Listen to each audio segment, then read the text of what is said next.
สวัสดีครับโฮเทลเซียร่าเอทกอล์ฟซูลูไมท์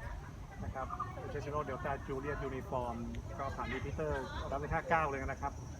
ก็ขอเข้าพื้นที่กันเลยนะครับแล้วก็ขึ้นมาบนนี้พาเพื่อนๆมาเป็นนักวิทยุสมัครเล่นประมาณ10 สถานีนะครับก็จะอยู่ที่ชุมพรประมาณสัก2-3 วันเดี๋ยวยังไงแล้วจะติดต่อเข้าไปใหม่นะครับไม่รบกวนนะท่านเคียวโซกับเพื่อนสมาชิกผู้สถานีอีกท่านหนึ่งฝากสวัสดีด้วยนะครับไม่แน่ใจเป็นท่านใดนะครับ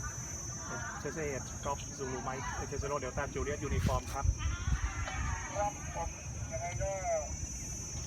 ฝากสวัสดีเพื่อนสมาชิกร่วมภารกิจกับท่านด้วยนะครับเชสโนเดลต้าจูเลียตยูนิฟอร์มเล่นบัฟซูลูไมค์ครับด้วยความยินดีครับโอเล่ๆท่านจะยินดีต้อนรับครับได้ทุกเมื่อครับมีอะไรสอบถามก็เรียนได้ครับ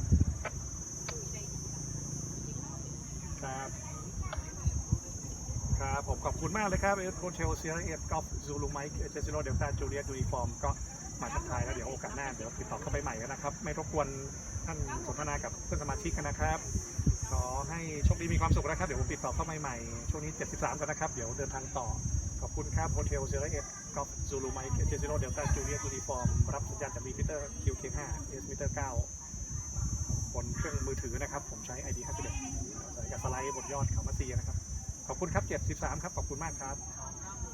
ครับ73ครับผมสถานีรถยนต์รับจ้างนักเกี่ยวแก่ครับเปิดรีพิเตอร์จุบอนได้สมบูรณ์ครับเชสโนเดลต้าจูเลียตยูนิฟอร์มเด็กกับผมไว้ในทักทายเพื่อนสมาชิกกันเยอะนะครับเอ็กซ์ไนโอเอลก็อยู่เอสวายบีก็อยู่เช่นครับครับวันนี้ครับโอเดลเซราเทโร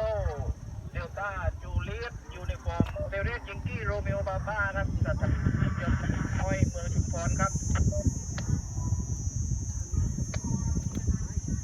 ครับผมสวัสดีครับโฮเทลเซราเอทยังกี้โรเมโอปาป้านะผมอ่านผิดขออภัยนะตอนนี้มีมือเปล่าจริงๆ กับวิทยุ1 เครื่อง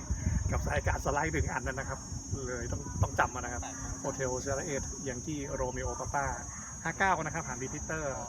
ขอบคุณมากครับที่ทักทายนะครับแล้วก็ยินดีได้สนทนากับท่านเดี๋ยวช่วงนี้ผมยังอยู่